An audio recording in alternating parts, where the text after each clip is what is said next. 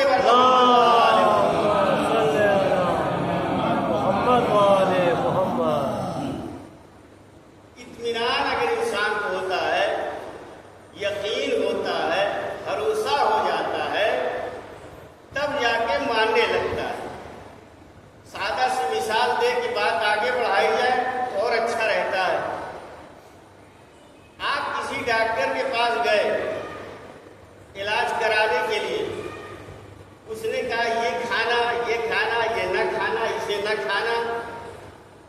ادھر آپ کو کچھ کھانے کے لیے کہہ رہا ہے، حکم دے رہا ہے، اور کچھ کھانے پہ بین لگا رہا، روک رہا ہے، منع کر رہا ہے، اور آپ اس کی بات پر یقین اور بھروسہ کر کے اس کی بات کو مان لیتے ہیں۔ ہر انسان کا یہ طریقہ ہے۔ کیوں؟ اس لیے کہ آپ اسے اس چیز کا متخصص اور اسپیشلسٹ مان رہے ہیں کہ وہ جان رہا ہے اس وقت ہمارے لیے کون سی چیز بہتر ہے، کون سی چیز فائدے مند ہے اور کون سی چیز نقصان دہ ہے۔ اس لیے وہ کچھ چیزوں کو حکم دے رہا ہے انجام دینے کے لیے، کھانے کے لیے، کچھ چیز سے روک رہا ہے۔ اس کی بات پر بھروسہ کر کے انسان اس پر عمل کرتا ہے۔ امیر المومنین کی حدیث ہے اور چوتھے امام سے بھی یہ نقل ہے، تعجب ہے ایسے شخص پر جو مشکوک غذا کو اپنی بیماری سے بچنے کے لیے، جسم کو بچانے کے لیے مشکوک غذا سے پرہیز کرتا ہے لیکن گناہ سے دور نہیں ہوتا۔ جہاں یقین ہے کہ اس میں سزا ہے، عذاب ہے، گناہ سے دور نہیں ہوتا ہے، لیکن کھانے پینے کا معاملہ آیا، اپنی صحت کا معاملہ آیا، بدن کا معاملہ آیا تو وہاں مشکوک غذا کو بھی نہیں استعمال کر رہا۔ کیا بات ہے، سبحان اللہ۔ اور جہاں روح کی بات آئی، جہاں آخرت کی بات آئی ہے، وہاں یقین ہے کہ اس میں نقصان ہے، عذاب ہے، درد ہے، مصیبت ہے، بلا ہے، اس کے باوجود بھی اس سے باز نہیں آ رہا، گناہ پہ گناہ کیے جا رہا۔ تو آپ جس کے اوپر بھروسہ کر رہے ہیں، کیوں؟ اس لیے کہ وہ اس کا متخصص ہے، کہہ رہا یہ کھانا، یہ نہ کھانا، اس کی بات کو مان کر کے تسلیم کر لیتے ہیں اور اسی پر عمل کرنے لگتے ہیں۔ اگر کسی کی نوکری لگ جائے اور کہے کہ تمہیں 10 بجے جو ہے وہ آفس پہنچنا ہے یا کام پہ آفس 10 بجے تمہیں لگ جانا ہے، اگر دیر ہوئی تو پھر تمہارا یہاں ٹھکانا نہیں ہے، نکال دیے جاؤ گے۔ اب وہ جو ابھی تک بیکار تھا، جو دن میں 10 بجے تک سوتا تھا، 9-10 بجے سو کے اٹھتا تھا، اس کی تازہ صبح ہوتی تھی، لیکن اب وہ وقت کا پابند ہو گیا، اب وہ 7 یا 8 ہی بجے آمادہ ہو جاتا، 7 بجے 8 بجے اٹھ جا رہا۔ جو 10 بجے اٹھنے والا ہے اگر اس سے 8 بجے کہا جائے کہ تمہیں پہنچنا ہے، نہیں پہنچو گے تو ہمارے یہاں گزارا نہیں ہے اور نکال دیے جاؤ گے، تو 8 بجے کے بجائے 7 ہی بجے آمادہ ہو جائے گا۔ یہ کہاں سے انقلاب اس کے یہاں آیا؟ یہ تو ہمیشہ 10 بجے تک سوتا رہتا تھا، کیسے آج 7 بجے اٹھنے لگا؟ اس کا مطلب یہ ہے کہ جب بات میں بھروسہ ہو جاتا ہے، یقین ہو جاتا ہے، بات میں بذل ہو جاتا ہے تو پھر ہر ایک ماننے کے لیے آمادہ ہو جاتا ہے۔ جب تک یقین و بھروسہ اور اطمینان نہیں ہوتا ہے انسان نہیں مانتا ہے۔ اسی لیے آپ نے دیکھا ہوگا آج بھی اور اس سے پہلے بھی زمانے میں لوگوں کو منحرف کر کے، لوگوں کے عقیدے کو خراب کر کے کس طریقے سے بات کو منوائی جاتی ہے اور یقین دلایا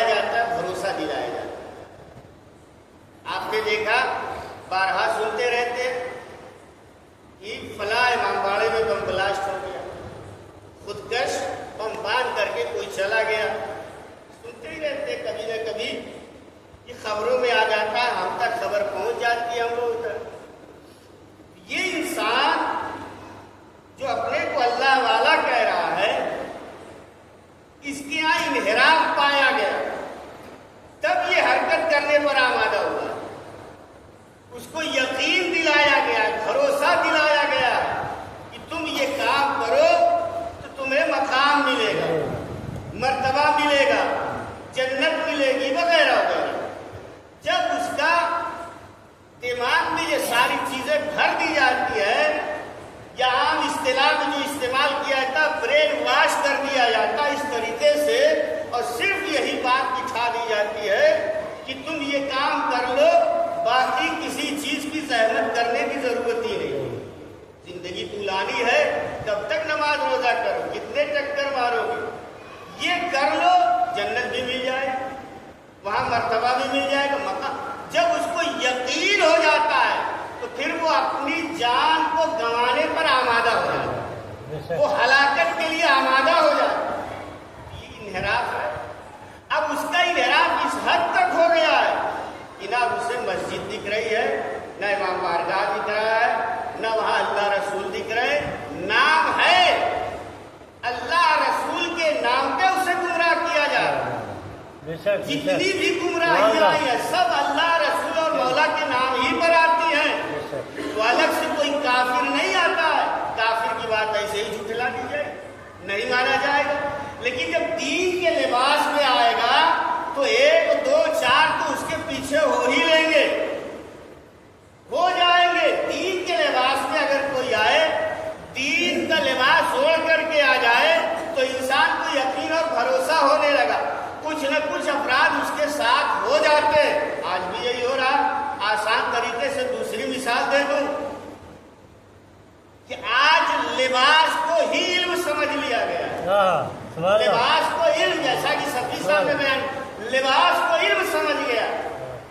پہلے امامہ ابا قبا یہ ایک علم کی علامت تھی کہ جو عالم ہوگا، پڑھا لکھا ہوگا، جو حوضے میں، بڑے حوضے میں قوم یا نجف یا کربلا یا مشہد کہیں جا کر کے پڑھے گا بڑے عہدے میں، تو اس کے بعد یہ لباس اس کے بدن پہ آتا ہے نا۔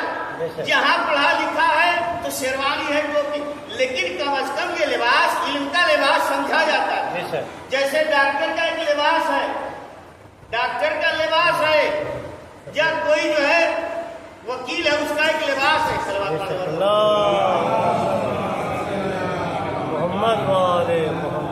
تو سب کے اپنے اپنے لباس ہیں، کسی کا کوٹ ہے، کسی کا کالا ہے، کسی کا سفید ہے، کسی کا امامہ، کسی کا قبا، کسی ٹوپی، سر وغیرہ وغیرہ۔ یہ سب علامتیں ہیں۔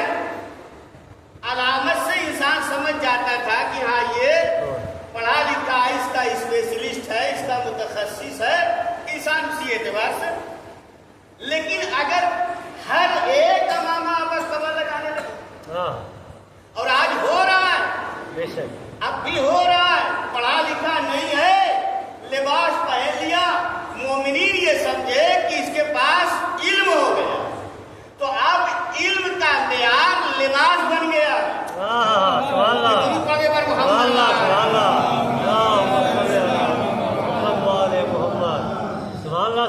یہ حالت ہو گئی ہے کہ جیسے یقین دلا دیا جائے، لیکن ہمارا اور آپ کا فرض کیا ہے کہ ہمیں پہچاننا ہوگا کہ یہ دین کے لباس میں جو بھی آ رہا ہے، دین کی بات جو بھی کر رہا ہے، دیکھے یہ جانکار ہے کہ نہیں ہے، متخصص ہے کہ نہیں ہے، اسپیشلسٹ ہے کہ نہیں ہے۔ دو چار کتاب پڑھ کے چرب زبانی رکھ کر کے کہیں ایسا تو نہیں ہے لوگوں کو گمراہ کر رہا ہے۔ دین کے نام پہ، دین کو نام پہ گمراہ کیا جاتا، بے دین بنایا جاتا، یہی ہو رہا ہے۔ پہلے بھی ہوتا تھا، اب بھی ہو رہا۔ یہ فرقے کیوں وجود میں آئے، یہ الگ الگ مذہب کیوں وجود میں آئے، اسی طریقے سے وجود میں آئے۔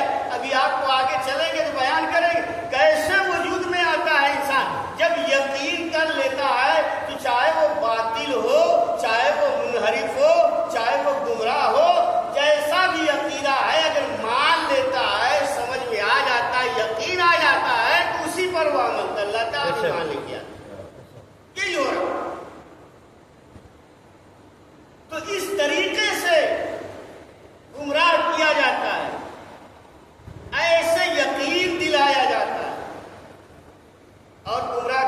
کیا جائے.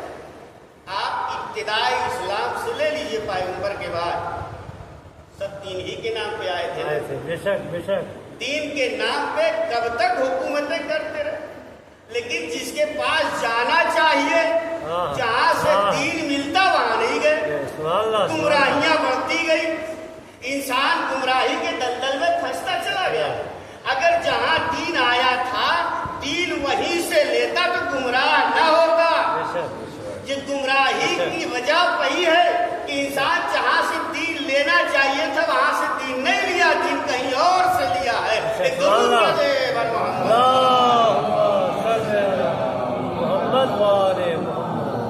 جہاں سے لینا چاہیے. گمراہ کیسے کیا؟ معاویہ نے کیا کیا تھا؟ معاویہ نے قرآن کا انکار نہیں کیا تھا, اس کا بیٹا یزید ولید نے انکار کر دیا تھا, لیکن معاویہ نے انکار نہیں کیا تھا. بظاہر قرآن پڑھنے کو منع نہیں کیا تھا. یہ کیسے گمراہ کر, قرآن کو بظاہر اس نے منع نہیں کیا تھا, لیکن کیا کیا؟ اس کی تفسیر کے لیے, معنی اور مطلب کے لیے منع کر دیا. اس کی معنی یا تفسیر کوئی بیان نہیں کرے گا. ابن عباس پوچھتے ہیں کہ لوگ قرآن سمجھنا چاہ رہے ہیں, کہاں سمجھیں گے؟ اگر تفسیر بیان نہیں ہوگی تو کہاں سے سمجھیں گے؟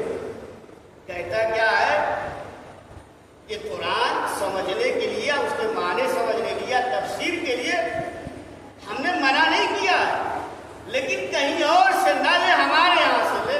کیا بات ہے؟ بھئی یہی اتنا کہیں اور نہ جائے, کسی اور سے نہ لے, ہمارے یہاں سے لے, ہمارے پاس آئے. بھئی اتنا سا کام ہے, منع نہیں کیا. قرآن پڑھو جتنا پڑھنا ہے, تفسیر بھی پڑھو, لیکن ہمارے یہاں والے, ہمارے یہاں سے معنی سمجھو, مطلب سمجھو, تفسیر سمجھو. اب آپ سمجھے کیا مطلب ہوا اس کا, مفہوم کیا ہوا؟ قرآن اپنی جگہ پہ ہے, نہ اس کے اوپر تحریف کا الزام لگا, یہ تحریف کر دیا قرآن نے. یہ بھی الزام نہیں لگا کہ قرآن کا منکر ہو گیا, الزام نہیں لگا رہا, لیکن ایک شرط لگا دی, کوئی اور بیان نہیں کرے گا. اس سے پہلے بھی ہوا ہے, وہ ذکر نہیں کرنا ہے. اس سے پہلے بھی یہی حرکت ہوئی تھی, یہی کام ہوا تھا, منع کر دیا گیا تھا حدیث کو. تو تفسیر کو کہا ہمارے یہاں سے لے, ہمارے یہاں سے لیا جائے, ہم سے سمجھا جائے. اب ہم سے سمجھ لیا, ہمارے یہاں سے نہیں, مطلب سمجھے کیا؟ اب مطلب یہ ہو گیا کہ اب آیتوں میں جہاں اہل بیت کی شان میں بیان ہوا ہے وہاں اہل بیت کا ذکر نہیں ہوگا. وہاں اتنے معنی بیان کر دیے جائیں گے کہ لوگ اسی میں الجھ کر کے رہ جائیں, اسی میں بحث و مباحثہ کر کے رہ جائیں, اور حقیقت تک ان کی رسائی نہ ہونے پائے. اب مطلب یہ ہوا, اس کا مفہوم یہ تھا کہ انما یرید اللہ لیذھب عنکم الرجس اہل البیت. یہاں اہل بیت سے مراد پنجتن کو ذکر نہ کر کے دوسروں کا بھی ذکر کر دیا, ازواج کا بھی ذکر کر دیا, اور بھی خاندان کے لوگوں کو ذکر کر دیا. یہ کام کر دیا. یا دوسری آیت اطیعوا اللہ واطیعوا الرسول واولی الامر منکم, تفسیر ہو رہی ہے, یہاں پہ اطاعت کرو اللہ کے رسول کی اور اولو الامر کی. تو اولو الامر سے مراد کون ہے؟ 10 معنی بیان کر دیے, جو اصل معنی اسے بیان نہیں کیا. اولو الامر سے مراد اہل بیت ہے, یہ ذکر نہیں کیا. حاکم ہے, قاضی ہے, پتہ نہیں, اور سپہ سالار ہے, وغیرہ وغیرہ بیان کر دیا. اب اس کا مفہوم یہ ہوا کہ وہ اپنی حکومت کو بھی, اپنے حکم کو بھی لوگوں کو مطیع بنا رہا ہے اپنا. ایک طرف جب یہ کہہ دیا کہ اطیعوا اللہ واطیعوا الرسول اولو الامر ہے, تو اولو الامر میں حاکم بھی شمار ہو گیا. تو اب حاکم شمار ہونے کا مطلب کیا ہوا کہ اب اس کی معافیہ کی بھی اطاعت واجب ہو گئی. یہی تو ہوا, ہر حاکم کی اطاعت ضروری ہو گئی, ہر قاضی کی اطاعت ضروری ہو گئی. اب سمجھ میں آ رہا ہے. اب جتنے بھی قاضی ہیں, چاہے وہ موسیٰ شری ہو یا کوئی اور ہو, یہ معاویہ نے کچھ اور نہ کیا, صرف اتنا کیا ہے کہ